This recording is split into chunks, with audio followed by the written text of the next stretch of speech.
Willie Thorne was part of the great snooker revolution of the 1980s. In an era when the top professionals became some of the most famous people in Britain, Thorne was instantly recognisable. When the Players made a pop song with Chas and Dave, Willie Thorne happily played along with the bald head gag. But he carried the reputation of being unbeatable when practising. In competitions, Willie Thorne seemed to reach the brink of greatness. The big wins, the big titles, went to his contemporaries. Was it the blue ball, the first frame? Well, it certainly makes a difference, David. I mean, 14-8 instead of 13-9. The way I was playing, there's no way I don't think Steve could have beat me 8-1 in the remaining frames. You know, in fairness, this afternoon, and well, all the match really, I played very, very well, and I just had to have the bad session here. I mean, I did all the hard work getting up to the blue, you know, and all of a sudden the pressure was off because I thought, oh, I've won the frame now. I potted about 4 pressure balls on the trot, and then I'm perfect on the blue. I didn't even look at the blue, just got down and hit it, and deserve to lose missing shots like that. You know, you didn't even look at it. Well, you know what I mean. You get down, think you can't miss it, and you've not taken enough care. You should just stand back, take a deep breath, and knock it in. Did it immediately sink in when you went back as to how important that shot was? Not really. I mean, I just put it down as 1 frame, and then of course Steve won the next 3 as well. So when I'm only 1 in front at the interval, I mean, I was still sitting in the interval thinking, well, I'm 1 in front. He's still got it to do, you know. But I had enough to. I mean, I had so many chances. I missed 2 more blues later on. I mean, Steve hasn't played terrifically well tonight. I mean, he probably played better in the first 2 sessions than he did tonight, but the only difference was I wasn't missing. But you'd played so well up to then, the best snooker of your life, I think. You know, I was making, every time I was in the balls, I was getting 70 without doubt, you know. Horrible. Why so different in the early stages, Willie? Well, there would have been no difference tonight, I don't think, if I'd have potted that blue, because I never felt at any time as I was going to lose, because I'd been playing that well all week. But, I mean, the fellas came back and proved what a great match player he is, hasn't he?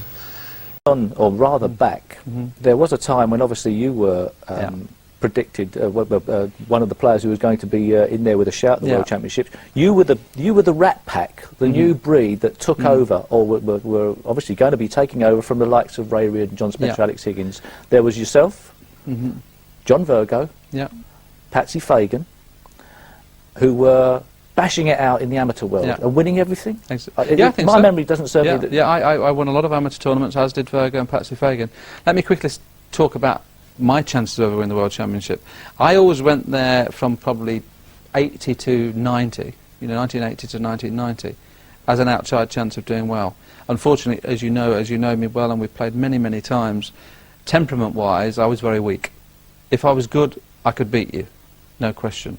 But if something went wrong, you see, your greatest asset, as with the top players now, they don't let anything affect them. It's another game, they just get on with it. I used to let it sometimes. Now, people go about the blue I missed against you in the UK Championship. Now, and I mentioned this story about, you know, Gary Lineker actually could have cost me the final in the UK. I don't know whether I told you the story. I was 13-8 in front of you in the UK. We'd gone back to the hotel. And just in conversation, we suddenly said, well, if you win the first frame, Willie, to go 14-8, there's no way, the way you're playing, that Steve can beat you 8-1, which at the time was possibly right. So, of course, I've gone into the final first frame that evening. You remember it well, because I know you've talked about it before. And I'm thinking, right, win the first frame. And I was 40-odd behind. And I'm clearing up, and I got on this blue that was unmissable. And I suddenly relaxed. I thought, oh, I've won, he can't beat me now. And, of course, I've just missed the blue.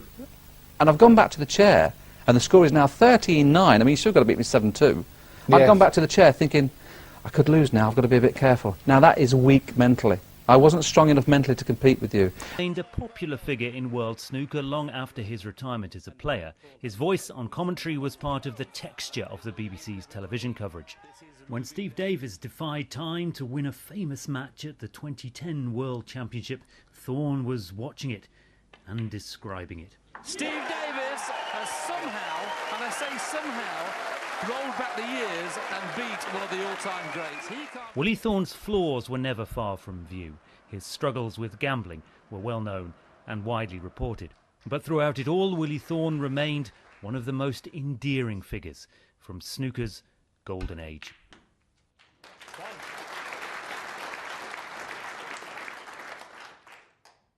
Willie Thorne,